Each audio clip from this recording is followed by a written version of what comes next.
CA foundation का सितंबर attempt यहाँ पर आ चुका है एंड बहुत ही कम टाइम हम सबके पास बचा हुआ है। तो ये जो दिल और दिमाग होते हैं ना, ये दोनों ही बहुत ज्यादा घबराने लग जाते हैं। बहुत ही डर लगता है कि भाई हमारा ये जो टारगेट यहाँ पर लिखा हुआ है 300 प्लस मार्क्स का, क्या ये अचीव हो पाएगा? क्या यहाँ पर मैं सीए फाउंडेशन को सितंबर में क्लियर करके आगे बढ़ पाऊंगा, या फिर क्या मैं लिटरली यहाँ पर जो कट ऑफ है, जो एग्रीगेट मार्क्स हैं, क्या मेरा लॉ हो पाएगा, इको हो पाएगा, कॉन्स हो पाएगा, क्या ये सारे सब्जेक्ट मैं क्लियर कर पाऊंगा? सिर्फ बहुत सारे टाइप के क्वेश्चंस हमारे दिमाग में चल रहे होते हैं, जिससे टेंशन होती है, स्ट्रेस होता है, डिप्रेशन भी हो जाता है और बहुत ही डर लग रहा होता है यार कि यहाँ पर इतने कम टाइम में मैं कैसे सॉल्व करूंगा। रिग्रेट वाली फीलिंग आने लग जाती है। तो इसी से बचने के लिए, इससे आगे बढ़ने के लिए आज मैं तुम्हारे सामने लेके आया हूं एक 10 डेज की सुप्रीम स्ट्रैटेजी, जो कि तुमको हेल्प करेगी सेफ फाउंडेशन में अपने कॉन्फिडेंस को मेंटेन करने में। प्लस तुमको एक प्लान बताऊंगा जिससे तुम्हारा यहाँ पर कंफ्यूजन क्लियर हो जाएगा कि तुमको 10 दिन में करना क्या है, एक्चुअली में क्या करना है, कितने क्वेश्चंस करने हैं, कैसे पढ़ाई करनी है और कैसे स्ट्रैटेजी को फॉलो करना है। तो बहुत ही इंपॉर्टेंट वीडियो होने वाली है। तो उससे पहले जल्दी से वीडियो को लाइक कर दो ताकि यहाँ पर मुझे एक अटेंडेंस मिल जाए कि तुम यहाँ पर रेडी हो अपने सीए फाउंडेशन के सितंबर अटेम्प्ट में 100% एफर्ट देने के लिए। सो हेलो एवरीबॉडी, कैसे हैं आप सभी लोग? मैं हूं आपका दोस्त, आपका host, educator of economics, Aditya Shivhare, as known as your Aditya bhaiya. And यहां पर आज मैं आपको देने वाला हूं एक कॉम्प्रिहेंसिव सीए स्ट्रैटेजी का प्लान। अब चलो जल्दी से बात करते हैं यहां पर हमारी फर्स्ट चीज के ऊपर, that is your paper timings. अब देखो जरा, पेपर टाइमिंग की अगर मैं आपसे बात करता हूं तो बहुत ही ज्यादा इंपॉर्टेंट हो जाता है कि आप ये समझो कि अब जो 13th है, 13th को तो आपका पेपर ही है। ओ 13 को तो भैया हमारा पेपर ही है। किसका पेपर है? अकाउंट्स का। और यहाँ पर 2 PM से 5 PM तक आपका पेपर चलेगा, यानी कि आफ्टरनून में चलेगा। सो मॉर्निंग में आपके पास एक अच्छा खासा टाइम और रहेगा रिवीजन करने के लिए। पेपर आपका 3 घंटे का है, 3 घंटे का है, कोई दिक्कत नहीं है, कोई दिक्कत नहीं है।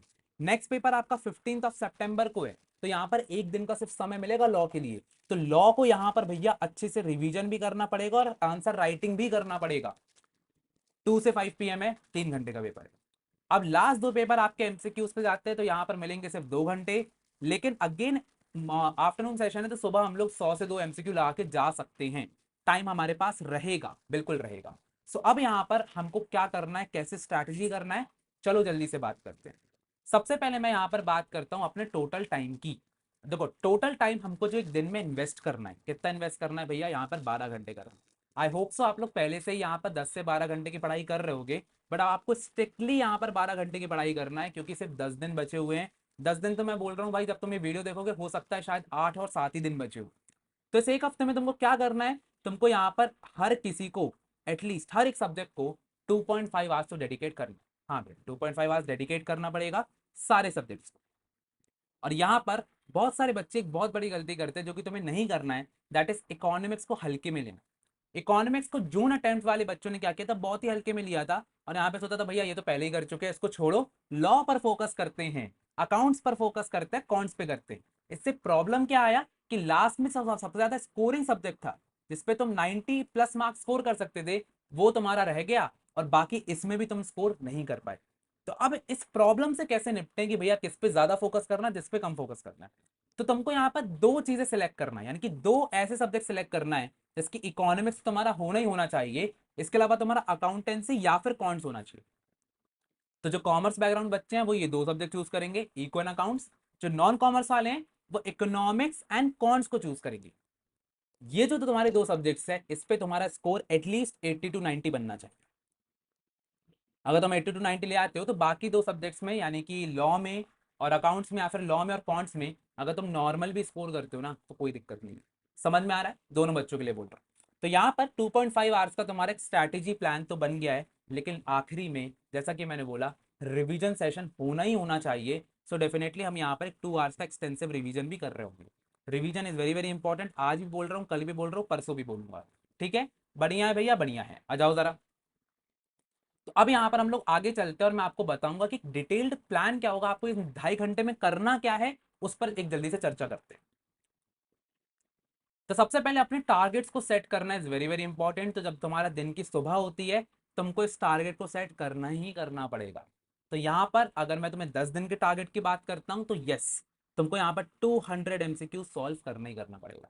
यस, तुमको पर डे सॉल्व करना है। अब भैया पर डे सॉल्व करना है, लेकिन कब करना है? मॉर्निंग। अब बहुत सारे बच्चे यहीं से वीडियो को स्किप कर देंगे कि भैया 200 एमसीक्यू कॉन्ट्स में तो होने ही नहीं होने वाले। ऐसा नहीं है। जब एक बार आप स्पीड पकड़ते हो ना, एक बार आप थोड़े से क्वेश्चन सॉल्व कर लेते हो ना, अपने आप ही आपका दिमाग चलने लग जाता है। कुछ क्वेश्चंस में आपको 10 सेकंड लगते हैं, कुछ में 50 सेकंड लगते हैं। सो 10 सेकंड वाले क्वेश्चंस को जल्दी निपटाओ, 50 सेकंड वाले क्वेश्चंस को बाद के लिए रख लो। तो यहाँ पर 200 एमसीक्यू तुम्हें करना ही करना पड़ेगा। और बहुत सारे बच्चे अगर इसको अनअटेनेबल बोल रहे हो तो देखो, आपको 120 मिनट्स मिलने वाले हैं। किसमें? कॉन्ट्स के क्वेश्चन सॉल्व करने के लिए, 100 क्वेश्चन सॉल्व करने के लिए। समझ में आ रहा है? तो अगर मैं तुमको यहाँ पर 2.5 घंटे दे रहा हूँ, 2.5 आवर्स दे रहा हूँ, तो तुमको यहाँ पर पूरा ऐसा तो नहीं क्या भाई तुम तो 120 मिनट से लेकर के बैठोगे। तुम यहाँ पर 2.5 से 3 घंटे ले लो और यहाँ पर पूरे 200 एमसीक्यूज कॉन्ट्स के लगा दो। इससे सुबह के 2-2.5 घंटे में तुमने क्या किया? एक बहुत ही बड़ा बोझ अपने सर से हल्का कर दिया, दैट वाज कॉन्ट्स। तो ये एक बहुत ही अच्छी स्ट्रैटेजी है जो कि तुमको यहाँ पे फॉलो करना चाहिए फॉर कॉन्ट्स। डेफिनेटली थोड़ा सा टाइम लगेगा पर तुम कर सकते हो। नेक्स्ट, जब तुमने एक एमसीक्यू सॉल्व कर लिया है तो तुम्हारा लॉ आ जाता है जिसमें तुम्हें सिर्फ 25 क्वेश्चन करने। अब देखो, आईसीआई तुमको बोलता है कि तुमको 5 क्वेश्चन करके आने हैं इन 3 आवर्स। मैं तुमको क्या बोल रहा हूँ भाई, तुम्हें 2.5 घंटे में 25 क्वेश्चन करने हैं। भैया ये तो अनअटेनेबल है। नहीं, नहीं है। क्यों? क्योंकि तुम्हें सारे क्वेश्चन के आंसर थोड़ी लिखने हैं।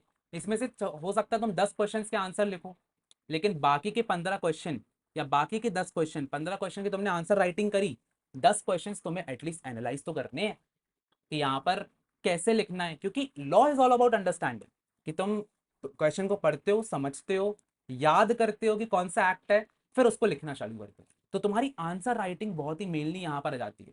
तो सारे क्वेश्चन के आंसर नहीं लिखना है, पर तुम्हें पता होना चाहिए कि आंसर लिखते कैसे हैं। ये तुम्हें 2.5 घंटे में पूरा का पूरा सेटल करना है। तो 25 क्वेश्चन डेली करोगे तो हाँ, एक अच्छा खासा एफर्ट तुम 120% अपना दे रहे हो। शाम के टाइम पर तुमको क्या करना है? इकोनॉमिक्स उठाना है। शाम के टाइम पे इकोनॉमिक्स क्यों उठाना है? क्योंकि एक इजी सब्जेक्ट है, एक अच्छा सब्जेक्ट है। 200 एमसीक्यू मुझे तो लगता है भाई तुम आराम से कर सकते हो, बहुत ही आराम से तुम 200 एमसीक्यूज कर सकते हो 2.5 घंटे के अंदर। और इवन तुम चेक भी कर सकते हो कि यहाँ पर तुमसे कौन से क्वेश्चंस बने, कौन से क्वेश्चंस नहीं बने। समझ में आ रहा है? तो बहुत ही एक ईजी स्ट्रैटेजी होगी। शाम के 2.5 घंटे तुम्हें इस पर लगाएं। और लास्ट में तुम्हारा एक सेशन हो जाएगा भैया अकाउंट्स का। तो अकाउंट्स का डेफिनेटली डेफिनेटली तुम्हें थोड़ा सा टाइम लगेगा। तो यहाँ पर तुम्हें अपनी स्पीड को मेंटेन करना बहुत ज़रूरी है, और स्पीड के साथ साथ तुम्हें एक्यूरेसी भी मेंटेन करना पड़ेगा। यही तुम्हारे अकाउंट्स में ज़्यादा नंबर लाने की तरकीब होती है। तो यहाँ पर अगर मैं बात करता हूँ तो सुबह अगर तुम 7 बजे उठते हो तो 7 से 9:30 बजे तक तुमने यहाँ पर कॉन्ट्स के बहुत सारे क्वेश्चन कर लिए। उसके बाद फिर अगर मैं लॉ की बात करता हूँ तो तुमने यहाँ पर फॉर एग्जाम्पल थोड़ा सा अपना टाइम लिया, अपना सब कुछ फ्रेशन अप हुए, खाना बना खाया, सब कुछ किया। तो 11 बजे से लेकर के 1:30 तक तुम आराम से बैठ सकते हो। अगर मैं इको की बात करता हूँ तो तुम शाम को 4 बजे से बैठ सकते हो, 4 से 6:30 तक तुम्हारा इको कंप्लीट हो जाएगा। अकाउंटेंसी के लिए तुम थोड़ा ब्रेक ले सकते हो। तो 7:30 से 9 बजे तक तुम्हारा हो गया कौन सा? Accounts complete. और फिर बाद का तुम्हारा रिवीजन के 2 घंटे, 10 से 11 बजे तक तुम आराम से, 10 से 12 बजे तक तुम रिवीजन करके आराम से सो सकते हो। So this will be your comprehensive schedule for your 10 days, जो कि तुम्हें फॉलो करना चाहिए। अच्छा भैया, इससे क्या हो जाएगा? क्या इससे कोई रिजल्ट निकल के आएंगे? क्या मैं इसको प्लान को सच में फॉलो करके अच्छे नंबर स्कोर कर सकता हूँ? आओ तो मैं तुम्हें रिजल्ट बताता हूँ। ओहो, अगर तुम 10 दिन तक ये सेम स्ट्रैटेजी फॉलो करते हो तो तुम 2000 एमसीक्यू करके बैठे होगे इकोनॉमिक्स में।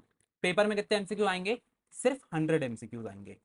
अगर तुमने 2000 एमसीक्यू सॉल्व करे तो क्या तुम यहाँ पे 100 एमसीक्यू को प्रिडिक्ट कर सकते हो? हाँ, कर सकते हो। क्योंकि इसके जो चांसेस हैं बहुत ज्यादा हो जाते हैं कि अगर तुम 2000 एमसीक्यू 10 दिन पहले सॉल्व करके गए हो तो ऑफकोर्स से बात है 100 एमसीक्यूज करना तुम्हारे लिए बच्चों वाला खेल हो जाएगा। सो डेफिनेटली तुम इन एमसीक्यूज को बहुत अच्छे सॉल्व कर रहे होगे, बहुत सारे रिपीटेड क्वेश्चंस भी देख रहे होगे, बहुत अच्छा हो रहा होगा। बस एक ही शर्त है कि तुमको मुझसे यहाँ पर क्वालिटी एमसीक्यू सॉल्व करवाना है। ठीक है? मेरी वीडियोस देखना है, सारी मोस्ट एक्सपेक्टेड क्वेश्चंस वाली, और बूम, तुम सारी चीजें कर रहे हो। बिल्कुल ही प्रैक्टिकल प्लान है, प्रैक्टिकल प्लान। 2000 एमसीक्यूज तुमने कौन से की? Yes, yes, yes. तुम यहाँ पर अगेन 100 क्वेश्चंस को आराम से सॉल्व कर सकते हो। प्रैक्टिस भी होगी क्योंकि रोज सुबह उठ के किया है, कॉन्फिडेंस भी रहेगा। हाँ भैया, कॉन्फिडेंस तो बन गया ना, प्रैक्टिस ज्यादा करिए। हाँ भैया, करिए। 250 एमसी क्वेश्चन तुमने अकाउंट्स के लगाए भैया, कम लग रहे हैं, मतलब 2250 पर कंपैरिजन ऐसे नहीं करते। अगर तुम्हें सिर्फ 5 क्वेश्चन सॉल्व करके आना है और तुम 250 क्वेश्चन सॉल्व करके गए हो सिर्फ लास्ट 10 डेज में, कॉन्फिडेंस आता है। मोटिवेशन आता है। इतने क्वेश्चंस करने हैं, अकाउंट्स तो आराम से कर सकता हूँ, सारे कॉन्सेप्ट दिमाग में है, हाँ दिमाग में है। 250 क्वेश्चन लॉ के करके गए हो तो एटलीस्ट हाँ भाई यहाँ पर एक न्यू सब्जेक्ट है मानता हूँ, पर हाँ तुमने एक 120% का एफर्ट तो दिया है। तो यहाँ पर इस पर भी तुम एक अच्छा स्कोर लेकर के आ सकते हो। जरूरी नहीं तुम लॉ में ज्यादा लेकर के आओ, अगर तुम अकाउंट्स कॉन्ट्स और इको में ज्यादा ले आते हो तो लॉ में थोड़ा कम भी आया तो कोई दिक्कत नहीं है, ठीक है। तो तुम्हारी ये जो लॉ का डर था ना ये भी खत्म हो गया। यहाँ पर तुमने 2 आवर्स पर डे के हिसाब से 20 घंटे का रिवीजन भी किया है, तो तुम चीजें भूले भी नहीं हो, और यहाँ पर आराम से तुम्हारी 10 डे का प्लान जो था वो बहुत सक्सेसफुल गया है, तो रिजल्ट आने के चांसेस बहुत अच्छे हो जाते हैं। समझ रहे हो तुम इस बात को, बहुत समझ। तो यहाँ पर मैंने तुमको एक पूरा का पूरा प्लान बता दिया है। चलो जल्दी से देखते हैं यहाँ पर आगे कुछ इंपॉर्टेंट पॉइंट्स जो कि तुम्हें याद रखना चाहिए। सबसे पहले, कोई भी ज्यादा न्यू टॉपिक्स तुमको नहीं रखना है दिमाग में। आदित्य भैया की बात मानो, जितने ज्यादा न्यू टॉपिक्स लोगे उतना ही ज्यादा दिक्कत करोगे, तो न्यू टॉपिक्स बिल्कुल भी नहीं लेना है। स्पीड टेस्ट देना है, स्पीड टेस्ट देना, अगर 300 नंबर लेकर के आना है तो स्पीड टेस्ट देना पड़ेगा। जल्दी जल्दी एमटीपी भी सॉल्व करना पड़ेगा, आरटीपी भी सॉल्व करना पड़ेगा, और प्रीवियस ईयर क्वेश्चन तुमको लगाना ही लगाना पड़ेगा। तो ये 3 चीजों को अपने दिमाग में रखो, और हाँ, आईसीएआई के क्वेश्चंस को बिल्कुल मत भूलना, वरना दिक्कत हो जाएगा।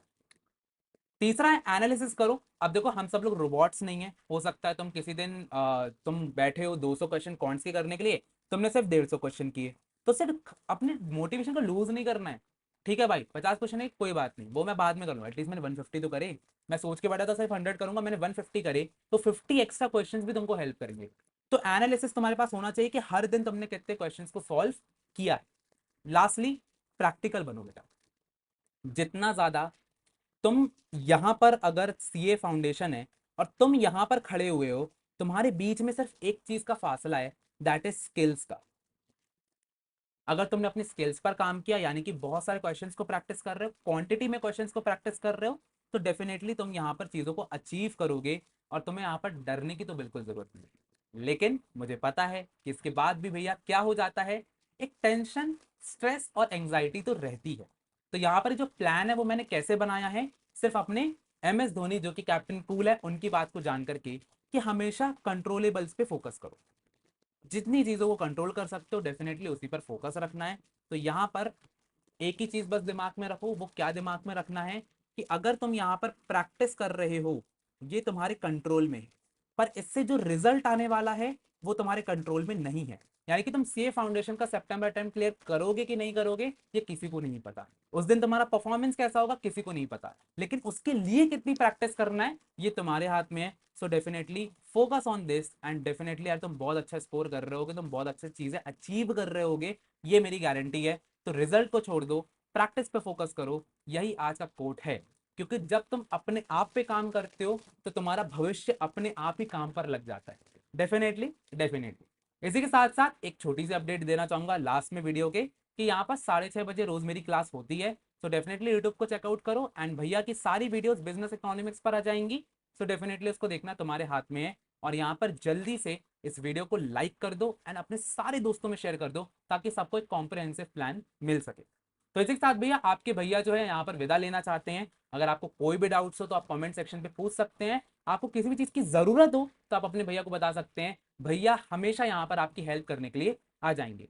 इसी वीडियो के साथ मैं समाप्त करता हूँ इस वीडियो को, इस स्ट्रैटेजी को, एंड बहुत ज्यादा ऑल द बेस्ट आपको बोलना चाहूंगा कि आप अपने पेपर को बहुत अच्छे से क्लियर करो। थैंक यू सो मच, मिलते हैं नेक्स्ट वीडियो में, तब तक के लिए ऑल द बेस्ट।